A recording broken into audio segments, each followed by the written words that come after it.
Hi, and welcome back. My name is Sheldon McLeod, and this is Thinking Out Loud, presented to you here on the SaltWire Network. And I really do appreciate having your feedback and your ears and your eyes. Thanks for watching and listening. I appreciate that. And I had mentioned, took a little vacation, landed back in Halifax just the other day. And all the restaurants were closed, even the fast food places. Tim Hortons went to the drive-thru up by the airport, and they said, yeah, we can give you a coffee, but we only have enough to make one sandwich. The sign on the door said closed overnights because of staffing issues, drive-thru only. The Hammonds Plains Tim Hortons was shut completely, no drive-thru either. And apparently there had been a group of people who were working there who all left to go back to the country where they came from originally. So there's been a lot of conversation about the restaurant industry in Nova Scotia. Bill Spur wrote a great piece, well, not a great piece, but a great story, well told, about how struggling restaurant owners are making decisions. I know the Steak and Stein in Halifax was going to close anyway because of a lease issue, or their lease was expiring, but they've also decided to close the Dartmouth location. So what is the state of the industry right now? Why does it matter? Gordon Stewart is the executive director of the Restaurants Association of Nova Scotia, and he joins me now. And Gordon Stewart, nice to see you again, sir. Good to be back. And when we see a statistic that suggests more than 500 restaurants closed nationwide because of or since the pandemic, it would seem to be a tough time in the industry right now. What are you hearing from the members that you represent? Oh, definitely a tough time, and probably much harder than COVID period. I think COVID period, we had all the safety nets in place between rent, wage support, grant money, a lot of extra things to help the industry out. In this period of time, with so many unusual things happening to the industry that they've never experienced before, there is no safety net. So there is damage control, I think, in every restaurant, looking at how to manage their operations much better to stay away from that drop line where you drop off the end of the cliff, which some are obviously doing at this stage of the game. Now, it's one thing to have perhaps a small family restaurant where it's a family operation to where it might be a franchise or part of a national chain. Is the story consistent across the board? Pretty much right across the board, right across the country. As a matter of fact, your number of 500 some is probably well lower than what's gone on. In a 3-week period in British Columbia alone, they had like 540 restaurants closed. The key issue, and there are 4 or 5 issues, but the key one that has a tumbling effect is the labor. The shortage of labor has really impacted the industry tremendously. And you can quickly see that now. If you look around, restaurants that used to do a lunch menu and a dinner menu, now we're only doing a dinner menu. They've cut out lunch periods. People that were open 7 days a week are now only open 5 days a week.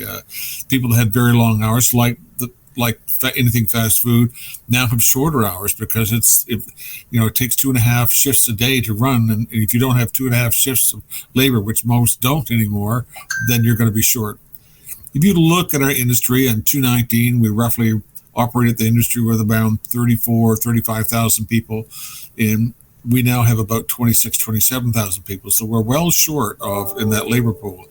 And some have made adjustments, but those adjustments come at a great expense to the industry. And that expense is that with less hours of operation, that means you can make less money. And when you're renting an individual space and need to be open 7 days a week and can only open 5, then you're well short of that profit margin. So that's the challenge in the industry. One of the many challenges. One of the many, yeah. And I'd have to ask that, when we talk about expenses, inflation has hit consumers. Have you seen a change in consumer or customer habits and patterns? There are some changes that are popping up. If you look at the trends across the country, they're tending to the number of people are pretty good. That's stayed high. The consumer confidence is still there. That's probably going to deteriorate more as inflationary goes on. We just saw the inflationary figure for Nova Scotia is 1% higher than the national average. So that's going to impact how people make choices in restaurants. But they tend to, maybe not have the appetizers, have the main course, and maybe they'll have a drink before they come out instead of having a pre-dinner drink at the restaurant. So, maybe they won't order the $45 bottle of wine. Maybe they order the $25 bottle of wine. So it does have some impact. And the trends tend to show that right across the country. In the United States and Canada, both the same kind of trending going on. Now, there's a restaurant right around the corner from where I live, and speaking to the owner, he's had to change his menu or reprint his menu twice now, again, to reflect the higher price of commodities. As he said, things like bacon or even cooking oil used to be a commodity. It would go up and go down. He says it went up during the pandemic and it's not gone back down. Is that a consistent story from your perspective too? Yeah, very much so. Cooking oil is a good example. It's gone up by 300%. That's insane. When you figure how much cooking oil is used in a restaurant on a regular basis, that's a huge increase. If you think about it this way, there are 1,000 of input costs that go into a restaurant to operate a restaurant. Every one of those have increased. Not 2 or 3 like in a normal year. Every single input cost has increased, and some of them by double digits, and some that you don't see, like insurance premiums have jumped between 15 and 25%. That's massive. You have to create that much more profit, but now you have less hours and less people to create that profit. So that's the challenge, and that's what's going to be struggling. And then we have things that are yet looming down the road, and those things would be like all the debt from the federal government loans that people borrowed through banks and stuff like that. That in actual fact is coming due at the end of the year, and nobody's saving for that. No one's paying back debt yet that they borrowed from 2020 to 21. So that's yet to hit the horizon. So a real tough climb to get out of this. And as you've said, this is a human resource issue as well, as we've seen that in healthcare. It's happening in food service industry as well. And at the risk of getting into some controversial territory here, as an association, do you support your members through, applying for temporary foreign workers? Is that something you do? Oh, yeah, absolutely. In actual fact, we would not make it through if we don't use temporary foreign workers for a period of time. We can put out an application today, and you'll be lucky if you get one application from anywhere in Nova Scotia or Canada. And so you really have to look, that shortage of labor is really going to have to come from the foreign worker program or some of the immigrant programs, because I think a lot of immigrants are coming in, and that's helping fill a little bit, but it's simply not enough. And we don't graduate enough students from like NSCC and other places to fill that void. That void is going to be around for a long time. Very, very challenging to fill. Now, there's a perception that jobs are being taken away. You've heard it. I know we've all heard that in social media and in conversation, that people are coming to our country and taking jobs away from folks who could be working, and you say that's not the case. No, so we got 6,000 jobs. We got lots of room for people to apply. The problem is nobody's applying, and that's true in many other fields. It's not just our field. Is that we have a lot of Nova Scotians that are unemployed, but in many cases, some of those people are just not employable. They don't want to work, or they're not employable, which is really challenging. And we're turning over every stone to try to create new opportunities for people. We have a new mixology program, so maybe people get credentials that they get to have, a title and credentials that they will stay within the industry longer. Benefits and salaries are bumping up like insane prices, like I've never seen before. But that's good. It'll help retain people, retention overall. So surveying people to find out what those issues are, what people want, more flexibility, more time off, and you're going to see that more and more all the time.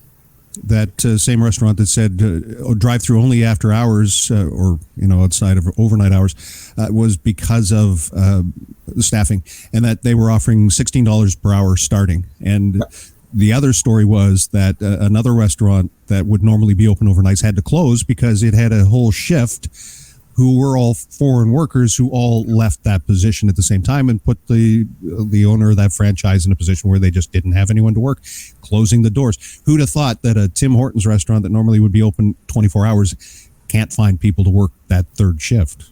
Yeah, and they're more challenged in some degree because again, I mentioned earlier, they have to run 2.5 shifts a day, so they need a lot. They need a large labor pool to run an ordinary Tim Hortons. Well, a regular restaurant's now only going to use 1 shift a day. They might have used 1.5 shifts a day when they had 2 meals a day, but now they're only having 1 meal a day. They're only dealing with 1 shift, so they can crunch down a little bit. So the demand for labor on that fast food market is very, very, very high, and that the labor pool is very thin out there for that kind of a job.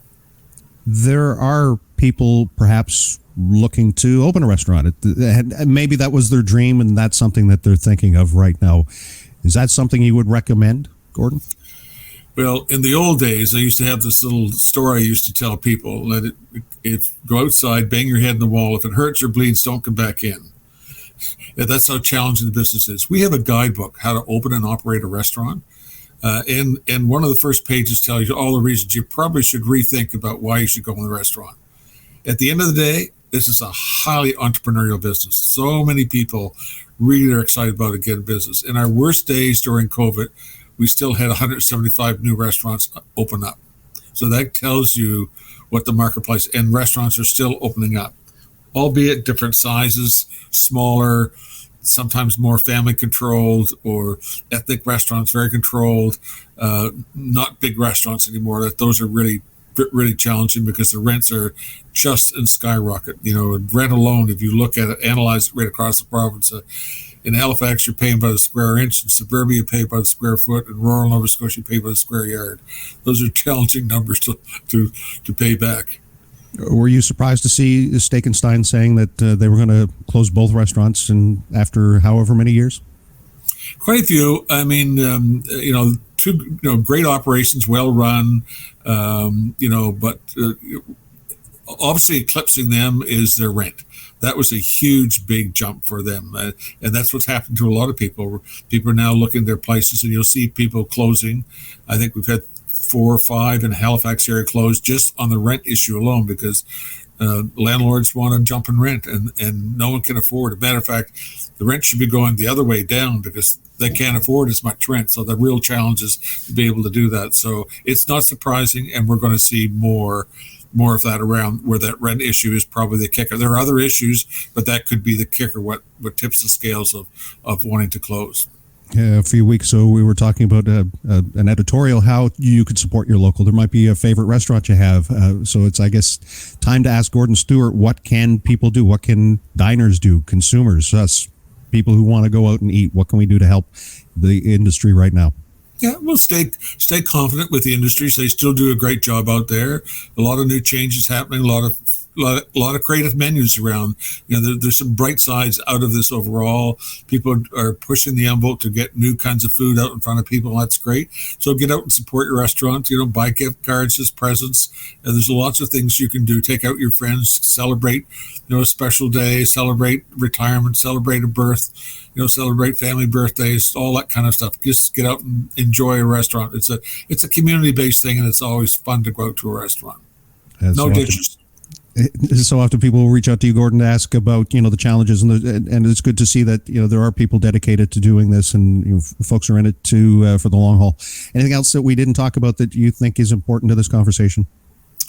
I don't think so. I think you're touching on. I mean, there are lots of other issues that are facing the inflationary prices of food, the fuel. There's so many things that are hitting them all at once. And regulatory. I mean, we have changes in that tipping thing, which was just an enormous change, and for people, and that's been a real challenge for a lot of people. So lots of other little things just at the same time, just one after another. Right.